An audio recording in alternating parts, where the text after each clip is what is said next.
Welcome back to another episode of the Shared Practices podcast. My name is Andrew Clingan, and it's been a minute since I've done one of these solo. Many of you back in the day, if you listened to the original Shared Practices podcast, remember myself and Stephen Beard on the pursuit of ownership for a few years and did that for a while. But since that time, I've bought a practice. In life of a practice owner, you get pulled in 100 different directions and some things slide. And the podcast was one of those for a bit. I had to prioritize my practice, but I'm back. And I just figured the best way to reintroduce myself would not be a big formal thing, but just to tell you guys where I'm at. So yeah, I'm Andrew. I bought a practice straight out of dental school in 2023, something we at Shared Practices don't always tell you to do exactly. But I happen to know what I was getting into, mostly because I spent 3 years inside the Shared Practices ecosystem before I ever owned a chair. In year one, we took our practice from about $550K to over $1 million. Year two, still growing, tracking towards probably 1.8. And so headed towards the third complete year. We have an associate on staff now. We have operations manager and a team who are really good at their jobs. And yeah, the growth's been great, but it's also been really hard. And so hoping to bring some of that perspective onto the podcast.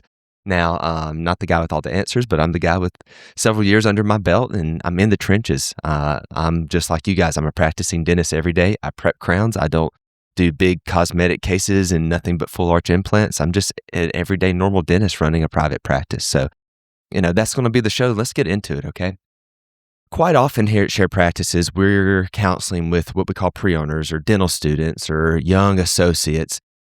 And one of the most common conversations we have here is around what type of associate job you need to get ready for ownership. And so I'm just going to start by saying right out the gate, your associate job's not your investment one day, your practice is. I just want to get that out of the way at the top because everything I'm going to talk about today flows from that one idea. If you're planning to own a practice within 12 to 18 months, your associate job is just a means to an end. It's how you get to the starting line in better shape. It's not the actual race that you're going to run, okay? So on today's episode, it actually came from an email we got from a listener. They're a fourth-year dental student. We're going to call him Sam. And I think Sam's thinking about ownership the right way. They're asking the right questions and they're doing it early enough to actually act on what sort of advice we give. So I'm going to read part of their email and then spend the rest of the episode answering it as honestly as I can. Here's what Sam wrote. Hi, I'm a fourth-year dental student, and I've been a consistent listener of the podcast for this year. I genuinely appreciate the depth of your discussions around ownership, scaling, and long-term strategy. They've significantly shaped how I'm thinking about my career trajectory. I'm planning to pursue private practice ownership around the 1-year mark after graduation, and I'm currently evaluating associate opportunities through that lens. My goal isn't to simply work as an associate, but to intentionally choose a role that serves as a strategic stepping stone towards becoming a successful owner in the near future. Then Sam goes on to list a few specific options: a small DSO, a large DSO, a group practice or a multi-location practice, and then a single location private practice. And Sam asks what they should prioritize if ownership's on the horizon for them. So it's a great question. It's one we answer all the time. Let's dig into it, okay? I want to start by slightly reframing the question here because I think which job is best is actually a little bit of the wrong question to ask. The right question is, what do I need to be ready to own a practice? And which job most effectively closes the gap there? Those aren't the same question. It's the same kind of direction, but it's very different perspectives. And in my view, I think there's 4 things, like 4 core skills you need to be an early young practice owner. Let's talk about the first one. That's clinical skills, clinical confidence. And I think this is the one that most dental students specifically underestimate before going in. I felt as prepared as any new grad could have been. I went to a school where we probably did close to 30 crowns, right? So I'm not keeping up with most dental schools these days. I know there's some that embarrassingly you do like 2, and there's probably some that do more than 30, but I would say that was like on the upper half of dental schools. All that to say, I still struggled clinically for the first 3 or 4 months. I was terrible. Not just technically, but it also cost me a ton of stomach lining. I care about my patients and I never wanted to do anything to leave them in a worse spot than when I started, right? And as a new grad, you haven't had the reps to see okay, maybe that contour and that filling's not perfect. What does it look like in 5-10 years? Spoiler alert, it's just fine. These are the things that are tough as a new grad, and you're just not going to get them until you get the reps. There's no substitute for it. I was probably, in the top part of my class in terms of clinical skills as a dental student. It didn't matter. There's no substitute or there's no simulation you can run in dental school that's a substitute for the volume of private practice. It's just not. And it takes time to get used to that. Most people, that's somewhere between 8 to 18 months, just depending on how much volume you have. Here's what my lack of clinical skills early on cost me in actual production terms. If you went back and let me rebuy the practice I have from the beginning with the clinical skills I have now, just shy of 3 years out, I probably would have tripled it instead of doubling it in year one. I say all the time, we were successful despite my clinical skills in year one. Okay, I'm being humble. I wasn't terrible, guys. I was sufficient. I was clinically acceptable, but I was nowhere near excellent at that point. And so, yeah, we could have, had I had that clinical experience, man, I really could have taken even greater advantage over what we already did. And clinical reps compound, the faster you accumulate them, the better. I think the second thing that you really need is practice management knowledge. That's where we come in here at SP. And this is probably the most important one. And the hard truth is, real world associate experience barely touches this most of the time, okay? Your associate job's not teaching you what a ready to grow practice is. They're not teaching you about scheduling, maybe scheduling strategy. You're not learning about all the different insurance analysis and systems, our key things here like strategic hygiene, opening, retain, open, fill. Your associate jobs teach you none of that. You build it yourself outside of work. And that's why we at SP exist here. We try to accelerate that for people. Our Pathway to Practice Ownership courses accelerate that. Our mastermind accelerates that. Okay. Sam's clearly building this already. They're asking the practice management questions as a D4. That's the move. The third thing you need is cash position and runway. The question isn't necessarily like how much money you have, but banks want to know, can you survive if the practice makes nothing for 6 months? My story was I paid myself $2,000 to $3,000 a month for the first 6 months of ownership. My standard of living didn't change because I had been a dental student, and so that was an easy change for me. Banks care about this. They're not scared about your student loans or your credit score, but they want to see that you have a rainy day fund. If the practice is slow out of the gate like mine was, they want to see that you can still pay your bills without the practice bailing you out. You need to show them that cushion. So this is something that you need to be really aggressive about building in your associate time as a young doctor, okay? That's when you can create that runway. You don't need to aggressively pay down your loans. You don't need to go buy an expensive house or an expensive car or start traveling like someone who's been in private practice for 10 years. You need to be disciplined. Enjoy your life, okay? Like, go on some trips. Don't live on ramen anymore. You aren't a dental student. But be very, very strategic about building that cushion. You're going to need it if you want to get into practice ownership. I think the fourth thing, and this is the one that gets talked about the least and is probably the hardest, and that's leadership fundamentals. I think this is the hardest one to prepare for. I'll be upfront. There's like a ceiling on how much you can do before you're actually in that seat as a leader. Nothing substitutes for real world experience. You can read all the books, you can take the online courses. I surely did, but none of it fully prepares you for the team member who does a lot of things well, but they're not coachable. It doesn't prepare you for the hygienist who patients love, but she's toxic to the rest of your team, or he. It doesn't prepare you for that person who shows up, works their first week, and then texts you on Friday night and says, I can't do it anymore. See ya. Leadership gaps only reveal themselves when you're actually leading. And what you can do in the associate year is pay attention to your employee, how your employer handles these situations. Right or wrong, you're just collecting experience. Be intentional about it. And just realize that there's going to be some parts about stepping into practice ownership that you can't optimize 100%. And that's kind of a part of the journey and the growth. That's the fun part. You get a little better every month than you were the month previous. So with these four things in mind here, let's look at Sam's options, okay? Sam listed 4 categories, a small DSO, a large DSO, what they called a group practice and then a private practice. I'm going to collapse these into three here. We're going to just lump all DSOs into one category because that's not meaningfully different for our purposes. And then what Sam calls a group practice, I think they're referring to as a multi-location, privately held outfit. So that distinction matters. So let's look at option one, the DSO. In the world of private practice ownership, DSOs get a rough reputation, but I think they can be really strategic for a new dentist, okay? Production volume is where DSOs win. DSOs book their schedules aggressively. That's their whole model. You will quite often see more patients and do more procedures and accumulate more clinical reps faster at many DSOs than at a lot of private practice jobs.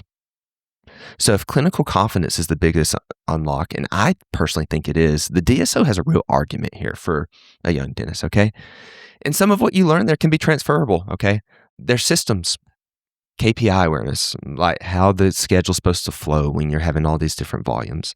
That stuff has value, and seeing what operational infrastructure looks like can help you build it later on. The culture, though, that's what's not transferable. Typically, that's not something you want to absorb, okay? And before some people come like writing me hate emails, just hear me out, okay?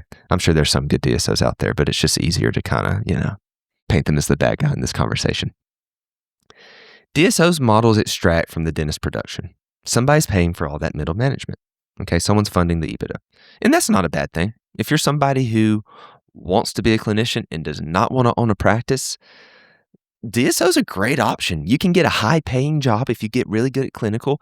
You can have the income without all the stress of private practice ownership. I mean, we hear all the time here that somebody was an associate and then they went to ownership and make less money because they weren't quite cut out for it, right? So, we like to poke fun, but the reality is like DSOs are a very viable thing in today's world, okay?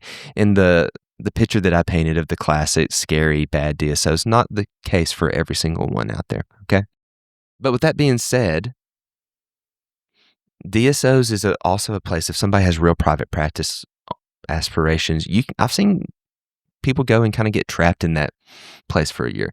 They plan to stay for 12 months and then they leave like 5-10 years later, right? Not because they necessarily loved it, but because it was comfortable and the urgency and the fire under their butt faded a little bit.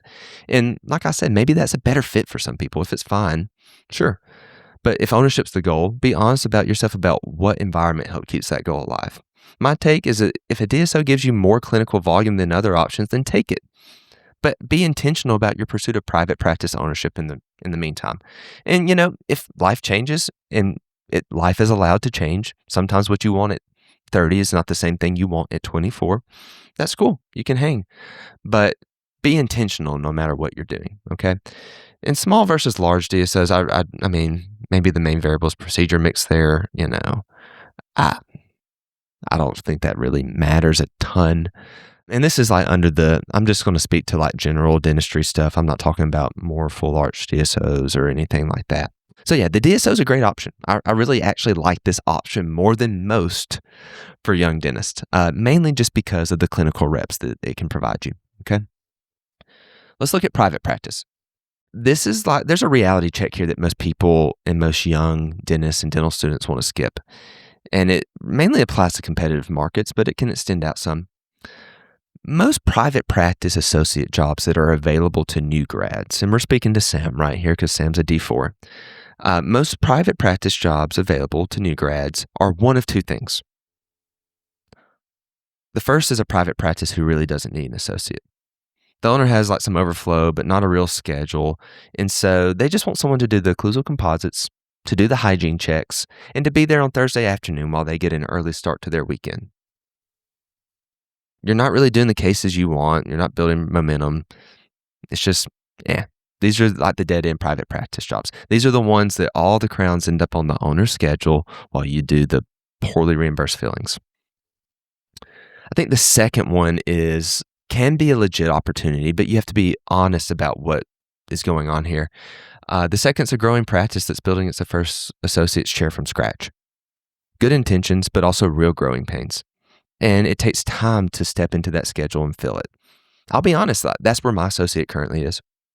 Probably a hybrid. we're doing well. They're producing well, but it takes time to build that momentum. There's a reason that George and we here at SP, like we tell people to tell associates to expect to just make their minimum for a few months. It takes a minute. This is the reality of private practice associate jobs. Established private practices with full, mature associate schedules, those are typically going to go to the more experienced dentist. That's just the reality in competitive areas. Now, if you're looking at a non-competitive secondary and tertiary market, or you go rural into a small market, you can walk into a genuinely busy schedule as a new grad. The demand for the associate talent's lower there, just is. Patients are generally more appreciative and the clinical volume's great. So if that's you, that's great. The trade-off sometimes for some people is lifestyle, but the opportunity is there if the location fits your lifestyle.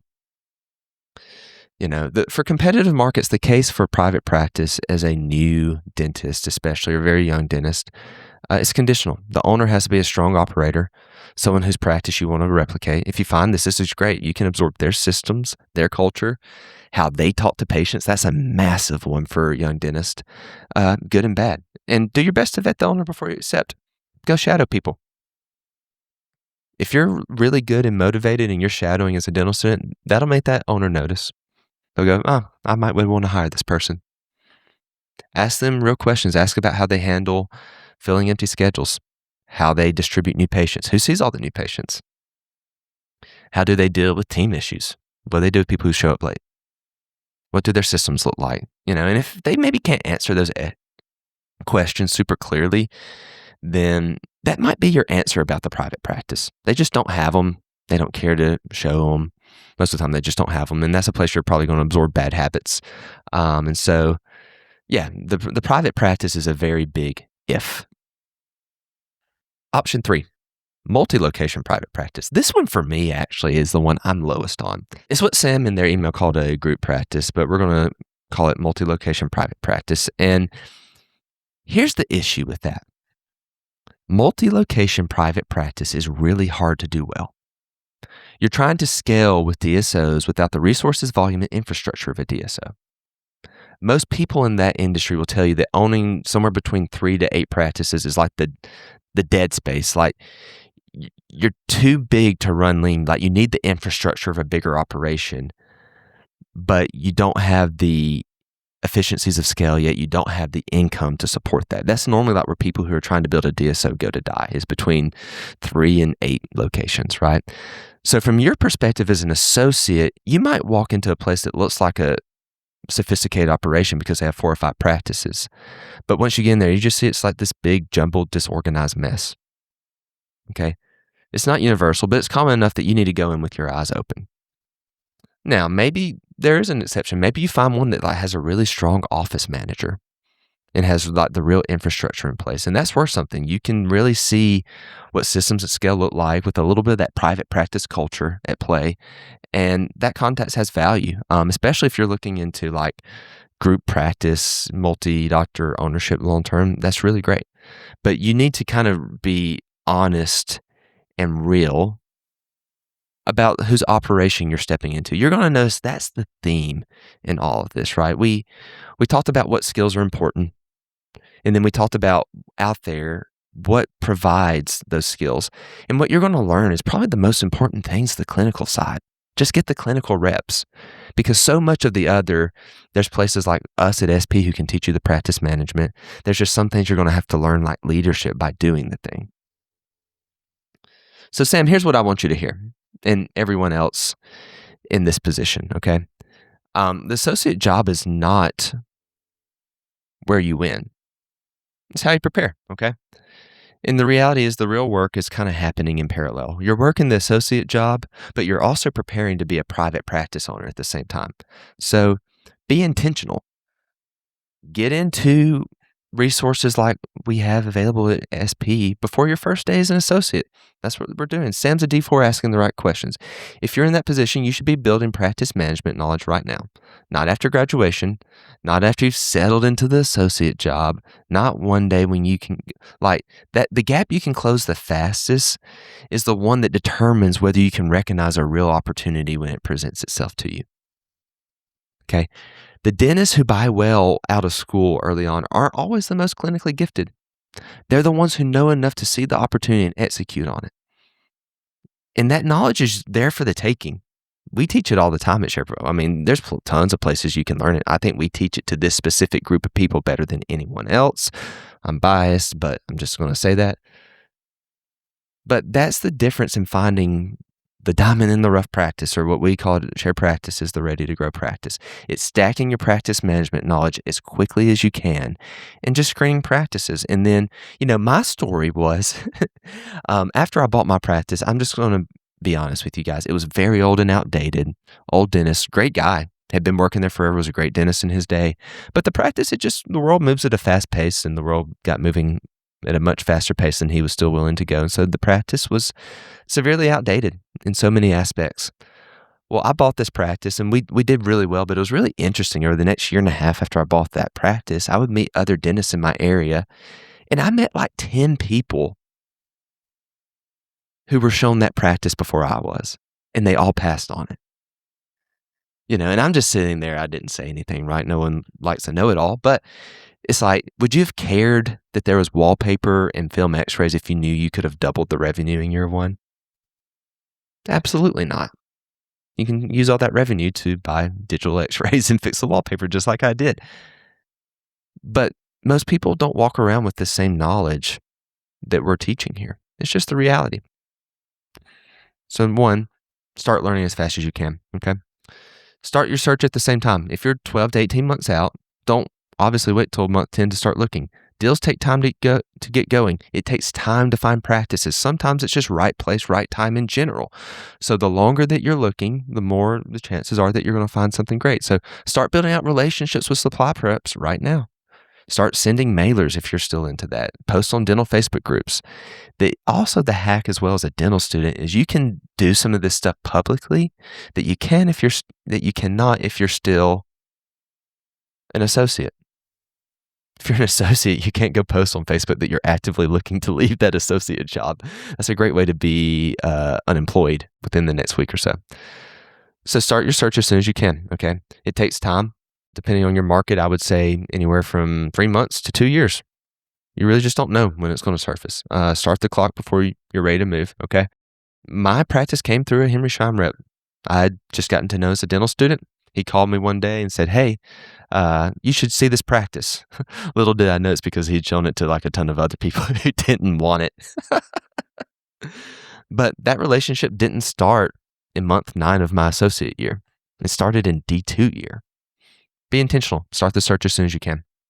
I think most importantly is get your clinical reps and be deliberate about which ones, okay? Ultimately, my advice is whatever job you take, push your scope, okay? I would say find a mentor. That's hard to do. Like real mentorship doesn't really exist in dentistry like people act like it does, okay? Find somewhere where you can get the most reps. That is going to be the most tangible thing that an associate gig can provide for you. It's clinical reps. Maybe the leadership's horrible. Maybe the systems aren't great. Maybe you can't learn all their KPIs that they track or don't track. But clinical reps transfer no matter where you're going. And they build exponentially, not linearly. The one thing that I would probably also encourage and be very specific about, because I'm on dental Facebook groups all the time and I see these questions, is like, I'm a D4 dental student. What CE should I take right out of school? Should it be clear aligners or should it be full arch implants? And those aren't bad questions, but I think we're getting priorities out of order. You know what the best use of a young dentist time is? Getting really genuinely good at crown and bridge and quadrant dentistry. At Shared Practices, our models for practice management and our practice avatars are built around the assumption that somebody's just in there doing bread and butter dentistry. What we coach on does not require someone to be a clinical savant, to do full arch implants, to be some digital design and 3D printing guru. None of that. Everybody needs bread and butter production. People are going to crack teeth. There's almost, like for a dentist, like a general dentist, there's probably not a better return on investment on your time invested than a simple root canal build-up and crown that you can do in 2 hours. Like sure, placing an implant in a healed site's quick and it generates really great revenue.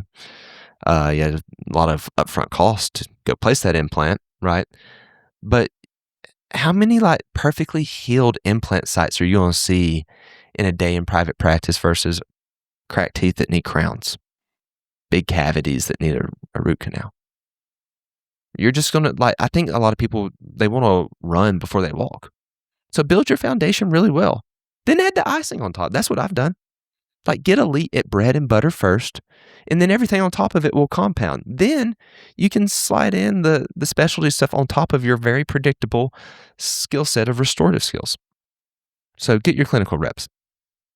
And I think probably the last thing that really moves the needle is just building your runway in terms of personal finances.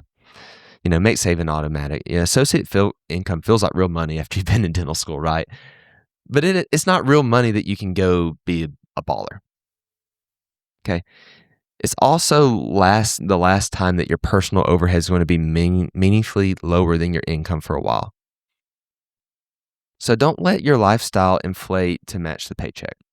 Don't get out, get a little bit of money, and act like you have a lot of money.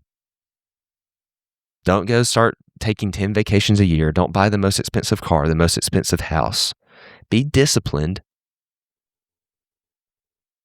Invest in your future. Take CE, save up for a future practice, start investing, and let things compound. Don't build the constraint early on.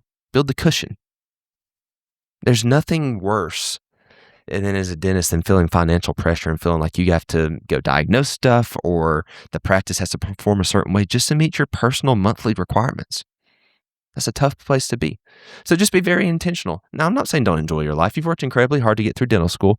You are going to, for the first time, instead of going net negative every month with more loans, you're actually making money, and that feels great. Enjoy it. Take a vacation. I'm cool with that. Just don't stay in the most expensive hotel and don't travel 10 times a year. Be intentional. The real financial freedom comes down the road if you've kept your lifestyle low and you've risen your income through clinical skills and practice ownership and all that. Then you have options. If you want to start spending more money, great.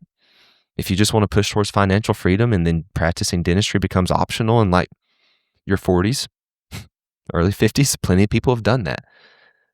The point I'm making is by being conservative early on, you give yourself optionality in the future.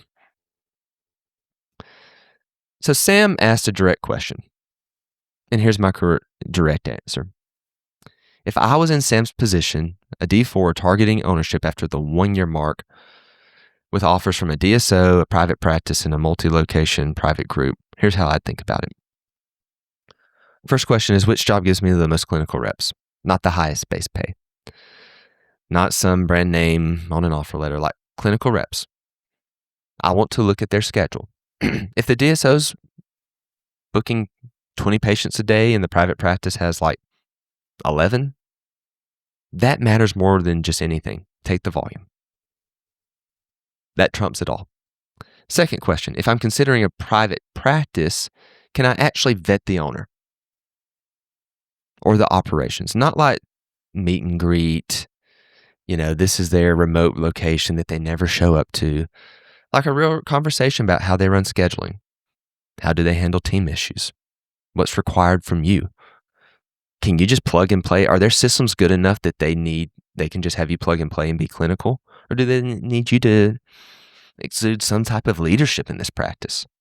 If the owner's a strong operator and the clinical volume's competitive, then that could probably, be pretty high upside as well. But if you can't answer that question without a shadow of a doubt, I think volume beats the culture, beats the systems every day of the week. And then third, I think this is just really important. Try to give yourself a target date to find the practice. And be honest with yourself that could take longer than 12 months. We say typically, practice for 12 months. That's generally enough time to get the clinical skills you need to be halfway good under your belt. But the reality is it might take 18 or it might take 24 months. And that's okay. The goal is not to rush into ownership. It's to avoid drifting indefinitely and look up 10 years later and you're 40 and you haven't bought a practice yet. And you said you want to. So know the difference between strategic delay and looking for the right thing and just stalling out and kicking the bucket down the road, okay? The one thing that we see quite often is that somebody's so excited to own a practice that they actually compromise and buy one too soon. And this is going to be kind of directly proportional to what market you're in, okay? If you're in a primary market, it's going to take you longer to find a good practice because it's more competitive. It's not just more competitive for patients, but it's more competitive with dentists looking for practices to buy there. If it's a tertiary market, if it's out in the middle of nowhere, you might find something day one looking because there's been a dentist wanting to sell for the last 5 years, right? Just know what your problems are going to be there.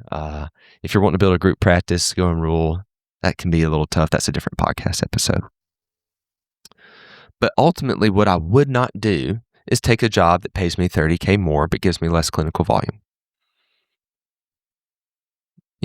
That $30K you'll make back up in your first year of ownership if you get the right clinical reps and you buy a practice with the right patient flow. Okay. So the last thing I'll say to Sam directly is, this is fantastic. You're asking all the right questions. Like the fact that you're thinking about strategically about this as a D4 puts you ahead of most of your peers. Okay. So stay on that path. Don't lose the clarity once the paycheck starts coming in. The fire that you have, we call this at Shared Practices the pre-owner angst, that got you to this point is what's going to carry you and allow you to be really successful one day. Okay. So if you're in Sam's position, you're close to graduation, you're serious about ownership, the time to start building practice management knowledge is not when you accept your associate job. It's right now. So do whatever you can to close that gap. Okay. Maybe you're not an associate yet and you can't get clinical volume. Get into our pathway of practice ownership. Get into our mastermind. Start searching. Start networking. Build relationships. You never know when the right opportunity is going to come up. The dentists that typically buy well are the ones that are ready when the opportunity pops up, not the ones who kind of started to get their life together afterwards. If you have questions about buyer representations or what this process looks like, we've created a whole suite of services at Shared Practices that help with that specific thing. You can know exactly what you're buying and what you're getting into. You do not have to guess. You do not have to use outdated financial assumptions to decide whether you need to buy a practice or not. We can know very specifically what you're getting into ahead of time. So if you have questions about that or want help evaluating a specific opportunity, please reach out to us anytime. My email is andrew@sharedpractices.com, and we'll have the link in the show notes. Guys, thanks for listening to this episode of the Shared Practices Podcast. We'll catch you on the next episode.